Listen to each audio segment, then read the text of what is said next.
Hello and welcome to Blockchain Gaming World, episode 181.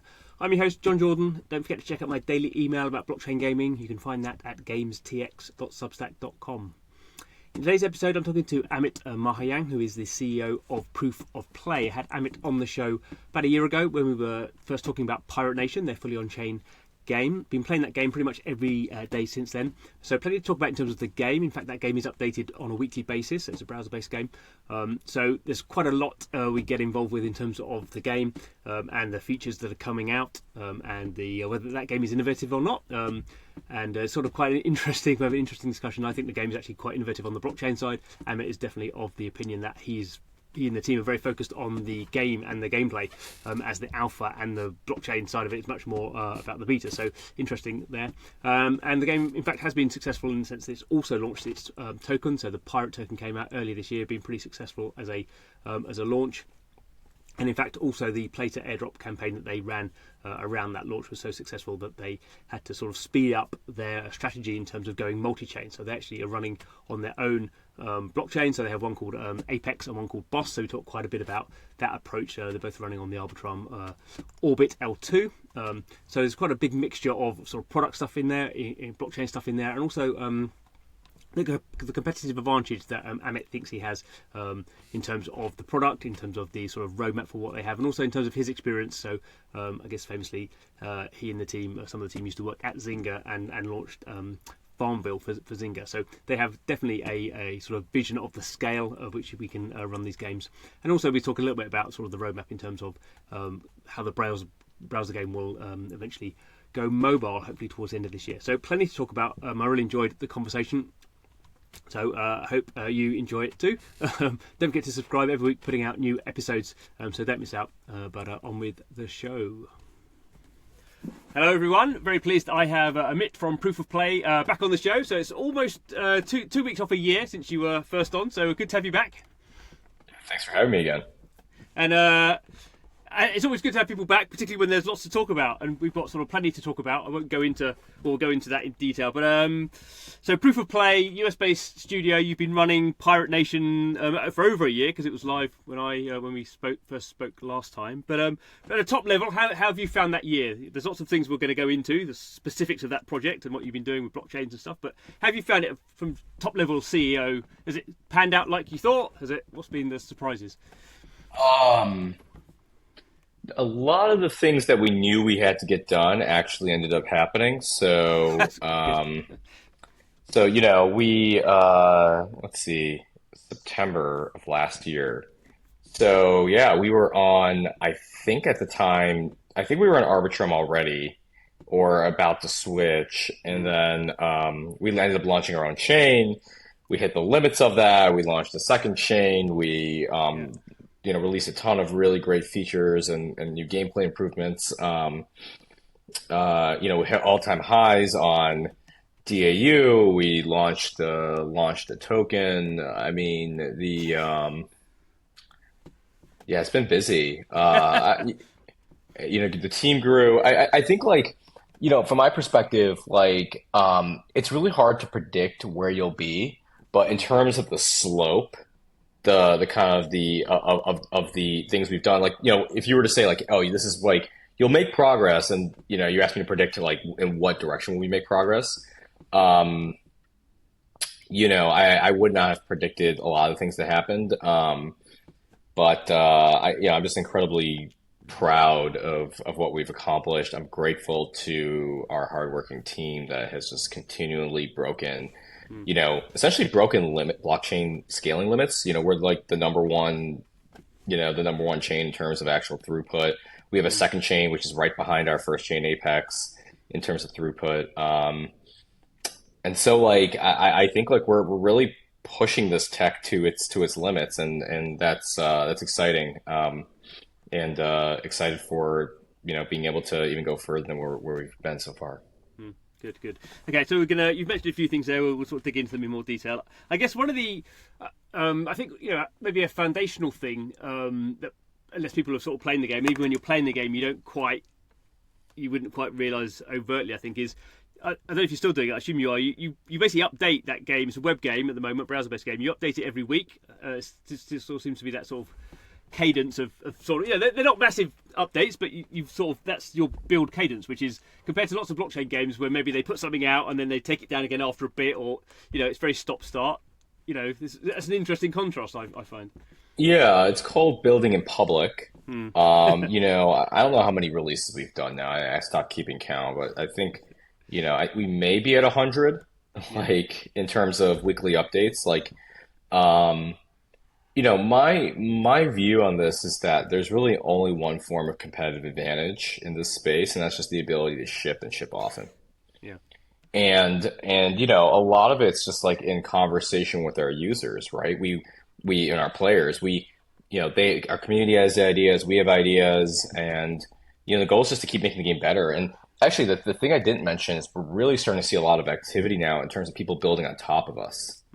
Right? So when you think about the improvements to the game, they're not just coming from us anymore. You have like the game itself is a protocol, and people are building features on top of, Pirate Nation, the game. And so, for example, like someone just launched these guys, GG Quest, just launched a massive guild competition, which is currently ongoing. Okay. And, what's really cool about that is that like they just did that. They like didn't need permission from us. The data's all open. They can essentially, it's open source, open data.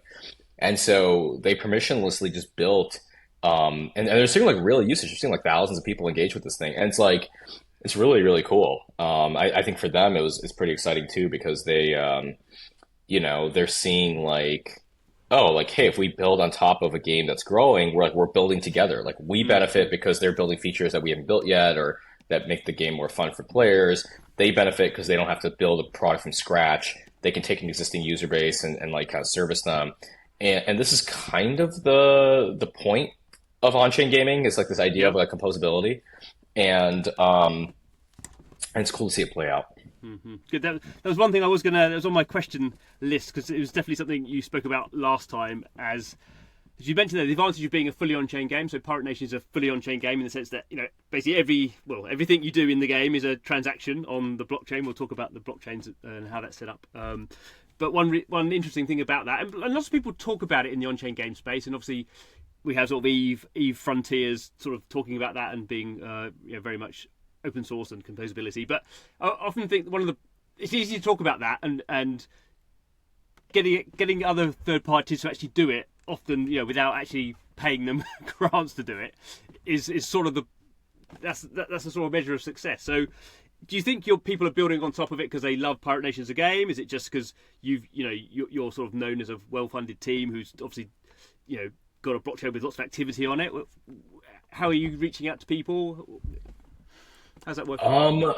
I think there's a natural curiosity built here. I also think people for what it's worth, we have real players. Yeah. Right. I think that alone, yeah. I think if there was a game with 1 million players that was open, on chain, like maybe they would build on top of that instead. I think people are fairly rational in that they want a lot of reward without a lot of effort. And so if you can make it easy for them to have like a successful product or business, like they're just going to go do that. Like, the reason everyone builds on top of Windows is or the iPhones, they don't want to have to go and like build their own operating system in the phone. They can just like use this existing platform and just focus on just the software they're building and not have to build the entire stack. So I think we're not doing much in terms of reach out. In fact, we're just like way too busy like trying to solve like core problems and get like more players into the game. So like it's actually kind of fallen to the wayside a bit for us. If you were to ask me a year ago, would we have made more progress on that? I would have like predicted so, but it just turns out that like all of our like R&D has gone into like, how do we make the game better? How do we make it scale? How do we continue to like service players? I mean, not everything was great. There was a moment where like we hit the limits of our first chain. We had to like introduce a waiting room, and and that wasn't great. But we came out of it like actually having a much more scalable system and building a lot of things that we knew we were gonna have to build anyways. It was just kind of out of order. But I'm really hoping, we've started to like open up our tech more. So we have like our editor, which we haven't really announced before. We ended up like giving kind of private beta access to a bunch of our builders so that they could essentially like go in and see like all the data that's in the game and how we work with it. I'm pretty sure we're gonna start giving out our SDK soon, the things that we use internally Yeah. to be able to to be able to build our products and just make it easier for people to work with the data. And we're just like kind of progressively doing this. And we were developers for other people's platforms too, so we know what like good looks like, and like we just want to really deliver a great experience. So, but luckily the builders that we have working with us, they've been really just excited about the project. We've been kind of promoting them and just kind of giving them like exposure, and but that's only going to increase. Like we're at like not even day zero of this stuff. We're like Yeah. we're just like getting ready to start the journey with these folks. So I know there's a lot more we could be doing there. Because I remember when you were talking before, I mean, maybe it was a rhetorical flourish, but you were talking about, obviously you got Pirate Nation, but you want to see people building space stuff and ninja stuff and zombie stuff and new games within there. So I mean, that's obviously a bit further off because that's a big project for someone else to be doing on your platform. But that's still the vision, I assume, is it? Yeah, I mean, like, people ask me, are you doing more than one game? And I say, no, not at the moment, because I want all of our wood behind a single era. Yeah. Yeah. I want to put everything behind one thing, and I want to make sure it really, really, really works. And so, the startups, the classic mistakes startups make is they try to do too much. Yeah. Yeah. And so I'd rather do less and do it better. Yeah. Okay, so let's talk a little bit more about the game. I mean, the game itself is, from a game design point of view, I guess, I don't know if it's conceptually simple. I don't mean, I mean, if someone played the game and didn't know they were blockchain and didn't have to worry about the wallets or anything, they would play it and they would go, okay, this is cool. I have, one pirate or various pirates, and they have energy and they can do these sort of idle missions, and then there's a deck building sort of turn-based battle where my ship is fighting other enemies, and then that's quite simple. And then and then you get these resources, and some of them are sort of wooden, cotton and stuff, and then you can craft stuff in there. So do you think, is it the blockchain that's sort of getting people into this game, or do you think there is something compelling about the game? But I guess I'm sort of say there's nothing sort of innovative about the game. I don't mean that in a disparaging way, but the gameplay itself. I mean, I'd like you, if you think it is innovative in that say, I mean, please tell me. But I'm just trying to sort of get a feel on. No, that's fair. I mean, look, like my view on games and game design is that you kind of it's so much of it now is just like it's like making a stew. Like you're taking bits from different things, and maybe you're tweaking the weights of these things and how the balance is, and you have something. I mean, you look at something like World of Warcraft, and you're like, oh, it's like, is it actually innovative? No, like EverQuest and Final Fantasy 11 and all these other games came before it. But what they did was they took those elements and they like put them together in a unique way and simplified it. So you look at our game, and you have the like collection gameplay that you see in something like an Animal Crossing or like one of the Zynga games that I worked on. You have the card battler, which is like, obviously inspired by Slay the Spire and other kind of like turn-based card battle games. You have the crafting system, which if you even look at the UI, it's kind of like, it's a little bit like Minecraft, a little bit like Genshin Impact. But we took all those elements and we combined them, and there's really nothing like Pirate Nation in the way those elements are brought together.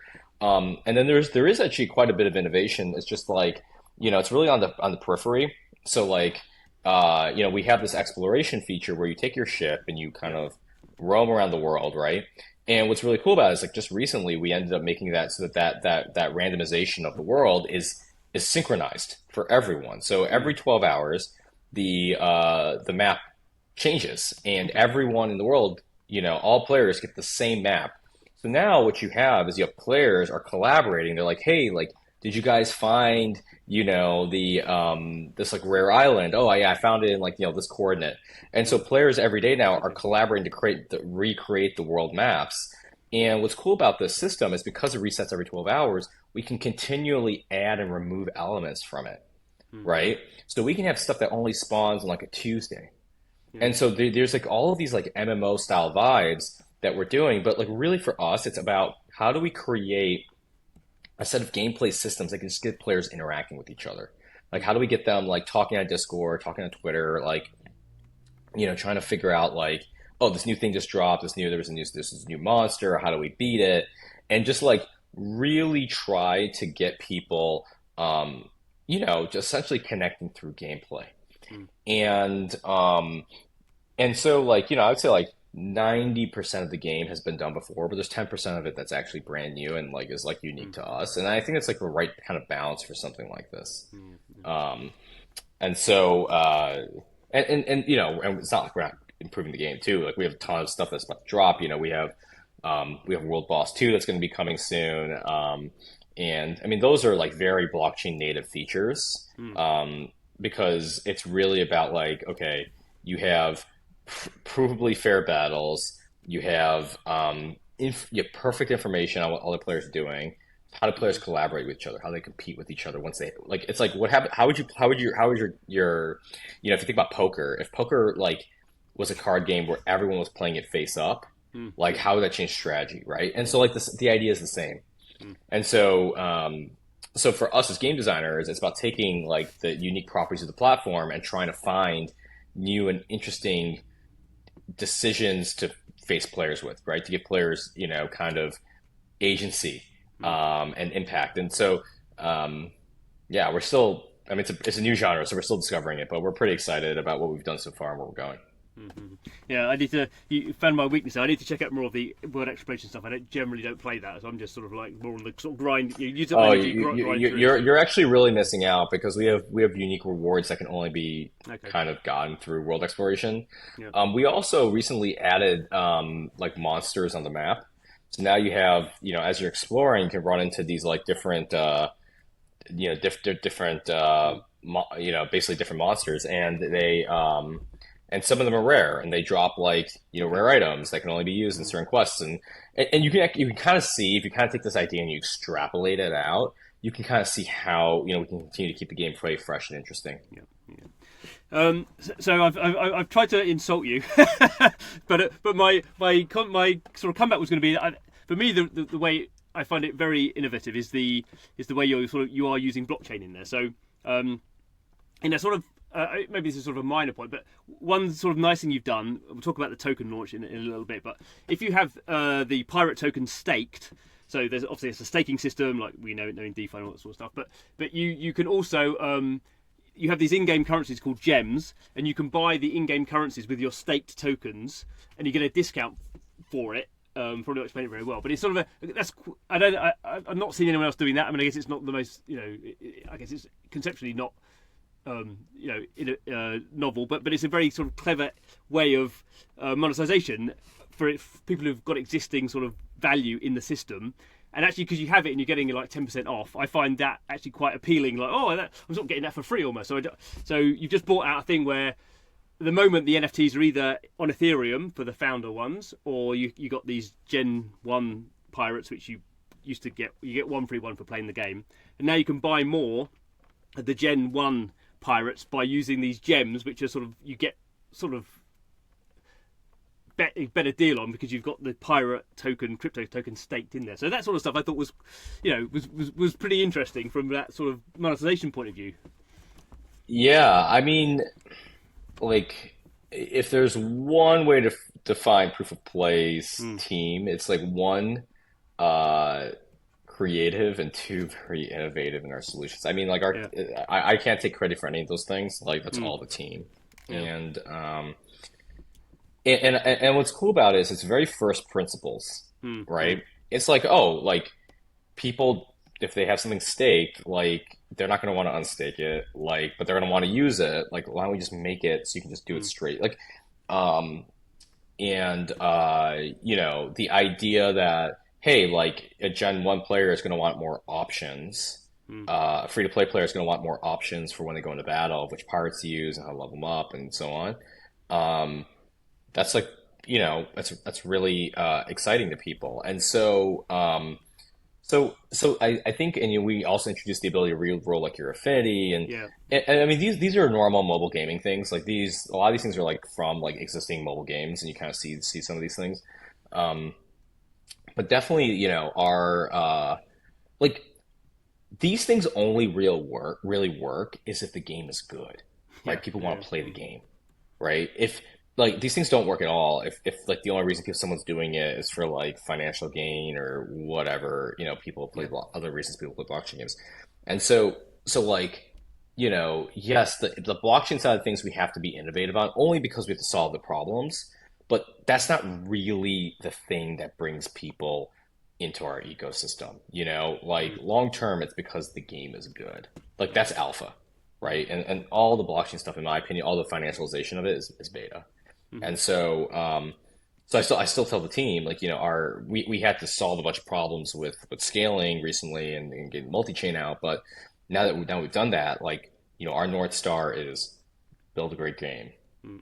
find people who Yeah. want to play it, Yeah. and deliver just a great experience. So like it's a very simple mantra Mm-hmm. for Mm-hmm. us. And just to continue on the staking thing, again, I think something which, again, I don't know if people had done it before you, or it's something you thought up, but now I see people doing it sort of all the time. Is you did a token launch for Pirate? We'll talk a bit about that maybe in a minute. But you basically had this nice system where people were you had a play to airdrop basically sort of system where people got the allocation of Pirate token. You could claim it sort of there and then, but there was a sort of option where you sort of stake it and sort of locked it in for a period of time.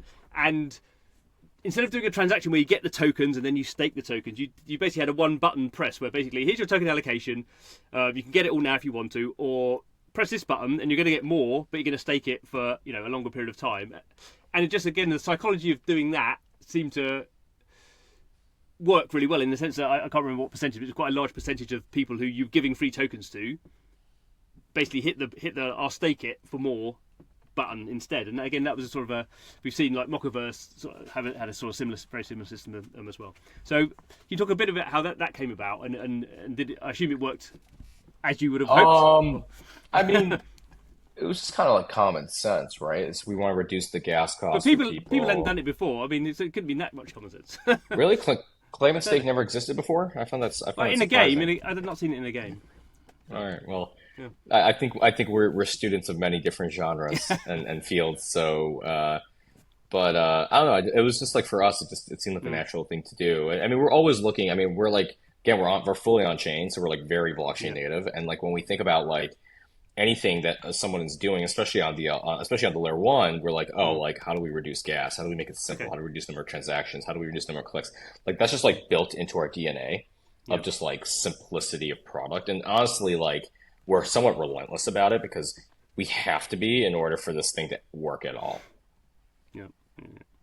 And sort of going backwards down the stack here. So obviously you had the pirate token and that launched, and tokens have been a bit sort of up and down. But I always got to think if I was launching a token, there's sort of relief that it's out, and then there's sort of like ongoing sort of I don't know, panic whether it's going up or down. So how have you sort of found that?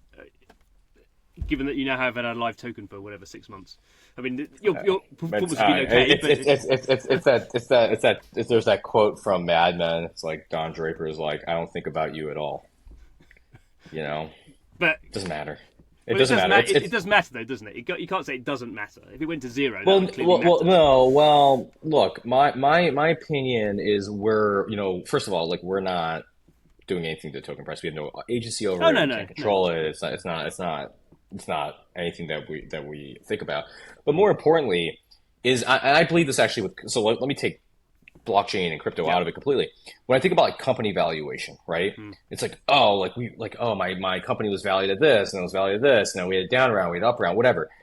To me, though, that's just a lagging indicator of is your product working? Did you build something people want? So when I think about like how I spend my time and where I focus my energy, it's entirely around where do I have agency? Hmm. What do I have the Yeah. ability to control? Yeah. Right? And so for me, what I have the ability to control is what are we working on? How is our game doing? Is it live? Is it fun? Are we talking to our customers? Are we learning from them? and just being relentless about it, right? So for me, it's just how do we make the game better? How do we make the game better? How do we find people that want to play the game? How do we bring them in? How do we retain them, right? To me, those are the things that I have control over. And everything else, the company price, the token price, all of the stuff, founders pirate stuff, all of this stuff is just lagging indicators of, are we making the product better? Are we making the game more fun? Are people enjoying themselves? Do they want to spend time in this ecosystem? Right.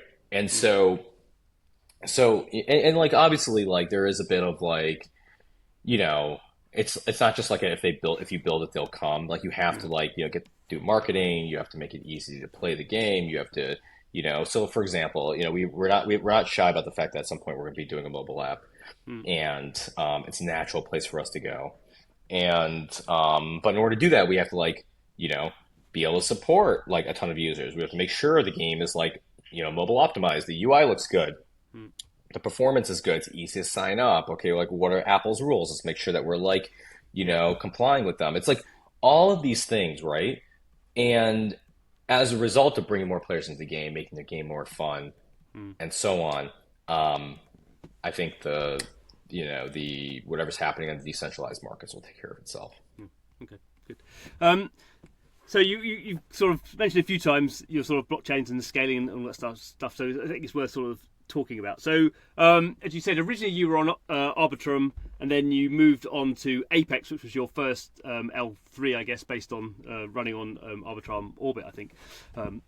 And when you did the first season play to airdrop for the pirate token, which obviously that was a big focus for you, that was the point at which you basically saw you had to sort of actually limit people getting into the game because there was so many people or bots or whatever it was just trying to log into the game. So I guess in some ways that's a nice problem to have, because that's like a ton of stuff coming in, but equally, as you sort of mentioned, that you knew you would have to do more chains at some point. You had to do it quicker, and it did seem there was a point in time of maybe weeks or then even months where you were severely limiting people, and it became very hard to get on the game. So yeah, I mean, we turned sign-offs off completely. It's a champagne problem. I mean, it's crazy. Like we were growing really fast. We were adding like 10,000 users a day, kind of thing. Like it was pretty nuts.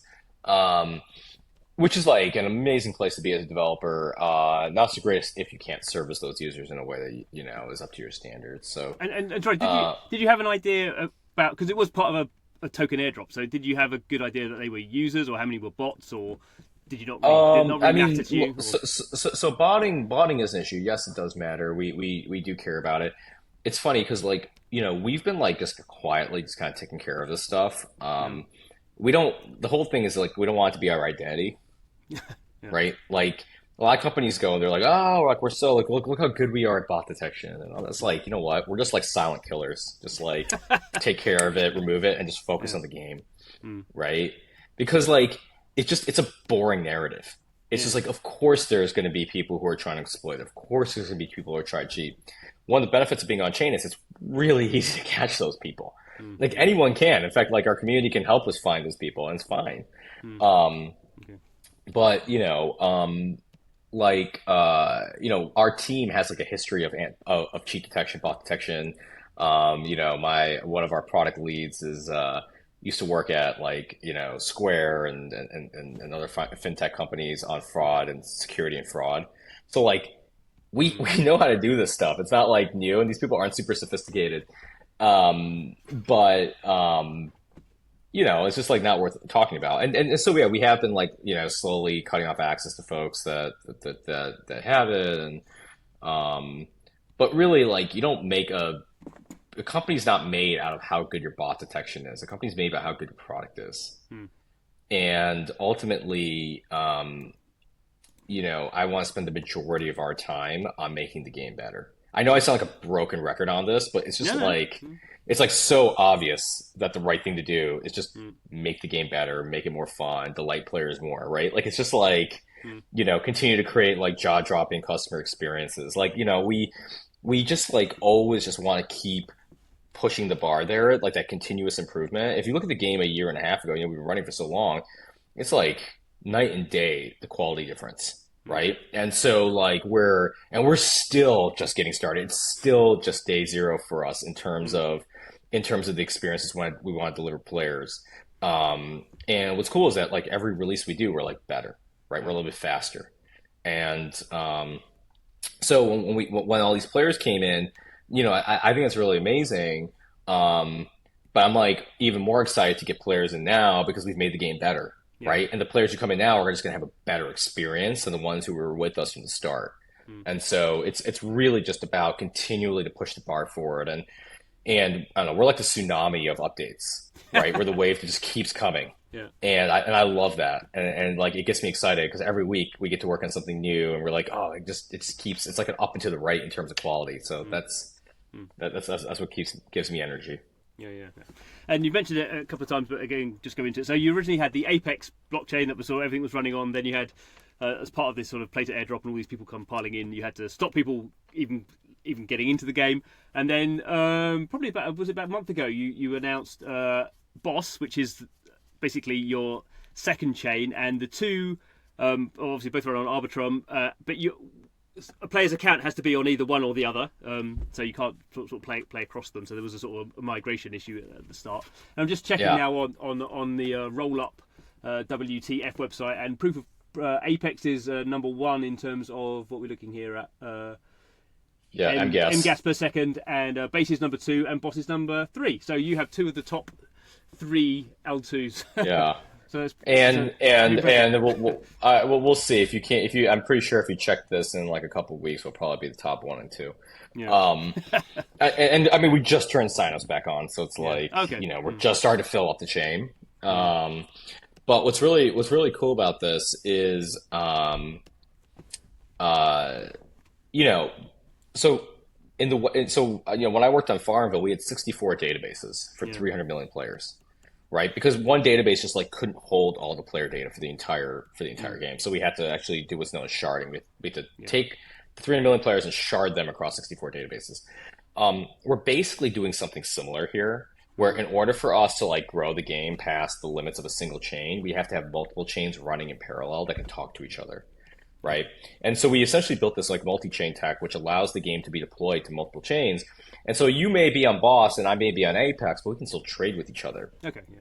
And what people don't realize is that we've basically like if I send you like an item or something, like a token transfer or whatever, um, underneath the covers, we're automatically bridging. Okay. So like there's like all this like and if you think about it, like if you look at the tech we've built, like there are companies whose entire company is literally building this technology, right? Mm. Like Chainlink or Layer Zero or like any of these like kind of cross-chain communication platforms, like their entire company is like literally building this tech. And obviously our requirements are a little bit more limited and all this other Mm. stuff. But like, we've essentially built something that actually has truly never existed before in the space, which is a single application with shared state running across multiple chains and the ability for those people to interact with each other.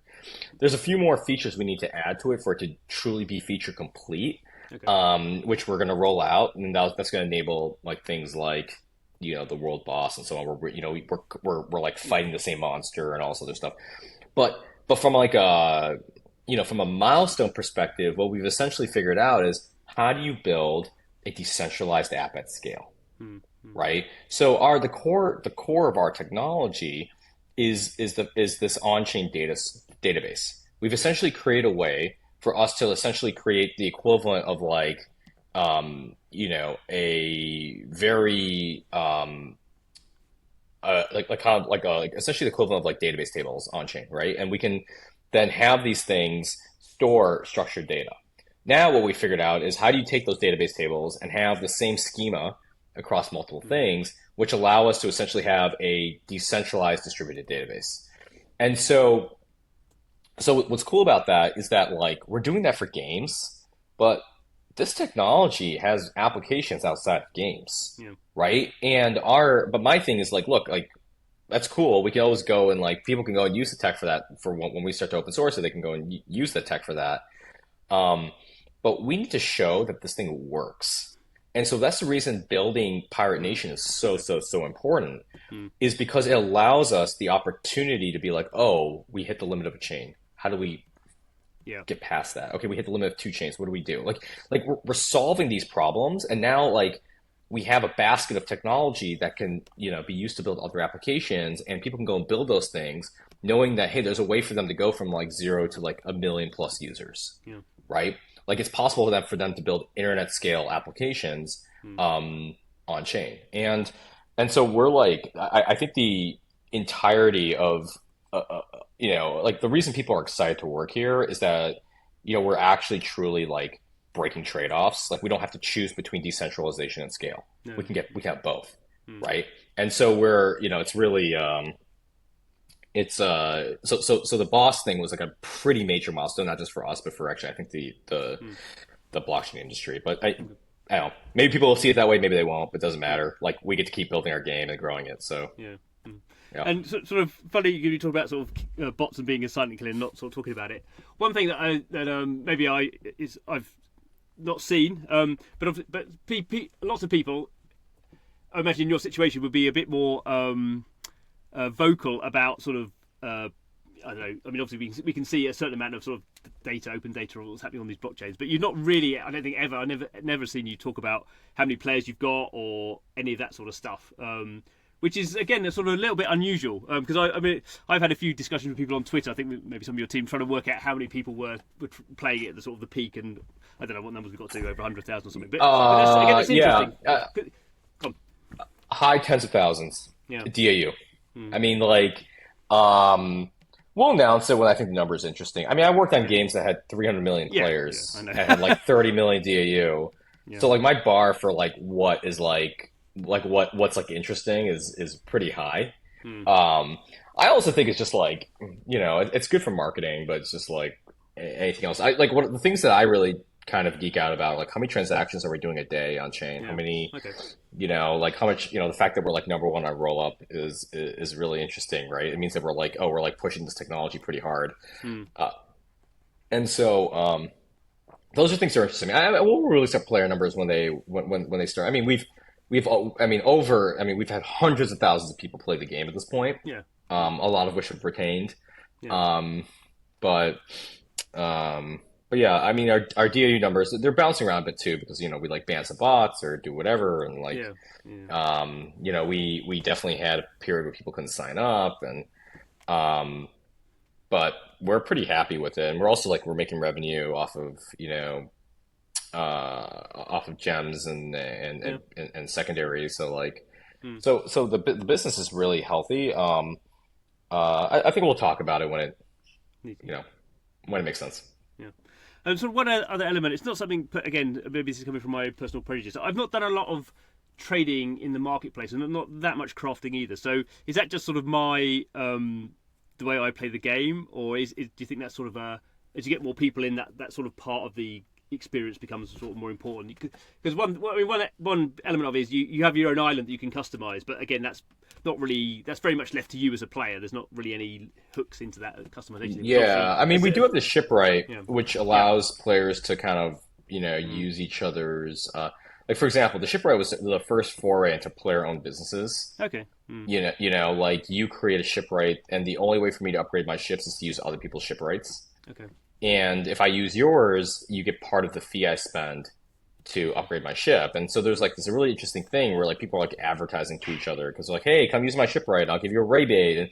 And that's sort of emergent player-to-player gameplay that we want to create. So we have a pretty big update dropping soonish to the way that crafting is done in the game. It'll create more player asymmetry. It'll make the system deeper.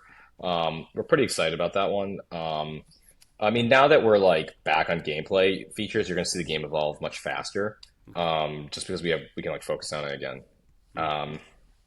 But in terms of the marketplace, I think that's a function of maybe how you play the game. I think a lot of people use it. I mean, we have like, I don't know the numbers anymore, but like we've done like tons of transactions on the marketplace,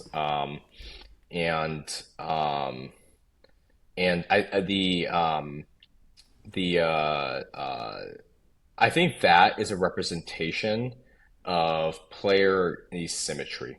Yeah. So, for example, if I have a set of resources that only I can make or collect or craft, and you have a different set of resources, then we're going to be forced to trade with each other. We're going to be forced to collaborate in order for us to complete things.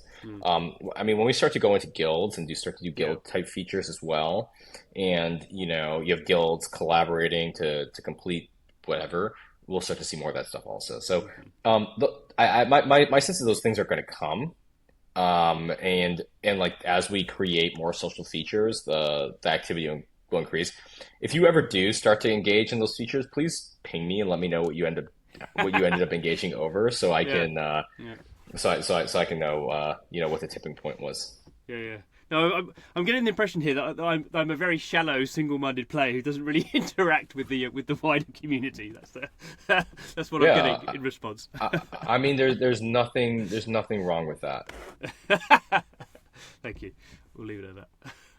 Good. Well, I've got some homework, so that'll be good to do. And people who are listening to the podcast who haven't played the game, obviously that's your homework. But thanks very much, Amitt, for your time and your enthusiasm.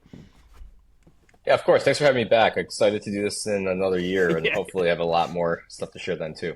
Yeah, some bigger numbers that will have been announced then, hopefully. So sure. I mean, to be fair, just to give you context, like I will say this, on the numbers piece. We over 100x'd our DAU just the year before. So okay, that's a good scale. Yeah, I mean that's like I think that kind of covers it. Well, if you can do that, if you can do that in a year's time, we'll exactly. we'll definitely be talking. Exactly. Great.